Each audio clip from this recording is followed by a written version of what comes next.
story of Barabbas or Barabbas is another one of those stories that highlights plot devices in the New Testament. These stories are written to orchestrate an event that mimics a tradition or prophecy, so that the situation then becomes a way to imply that Jesus is fulfilling a dualistic prophecy, which is complete nonsense because the passages that they are using do not have any relevance to prophecy. Like in this particular story, it's to perpetuate the idea that Jesus is a scapegoat found in Leviticus 16.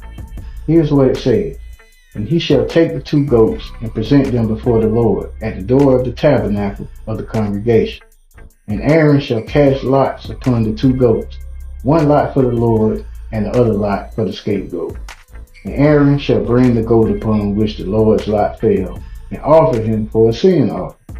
But the goat on which the lot fell to be the scapegoat shall be presented alive before the Lord to make an atonement with him, and to let him go for a scapegoat into the wilderness." Now here's what we have to unpack. Firstly, the name Barabbas means son of the Father, the same as Jesus is commonly referred to as the Son of God. The titles being the same links the two goats, so the situation aims to use Jesus as being the scapegoat that takes on the sins of the people.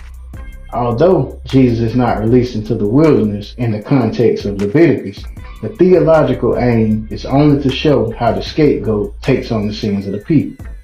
Because if we were going by the actual context, Barabbas was supposed to also be sacrificed. Jesus is going to be presented alive to the Lord, but it's evident that these events were made up as fulfillment criteria. And let's be historically honest.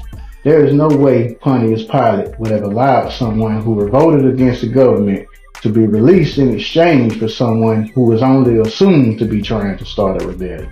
There is no historical proof anywhere that Pilate held this tradition yearly in Judea. But as I tell you all, each gospel is aiming to give Jesus a different role by contextually misapplying events from the Old Testament. He's the Messiah in one book, a high priest in the other, the Passover lamb in John, and the scapegoat in the others. Once you set aside the blind belief and actually apply non-emotional reasoning when you study these stories, you can actually understand why these stories were created. Cello the Great.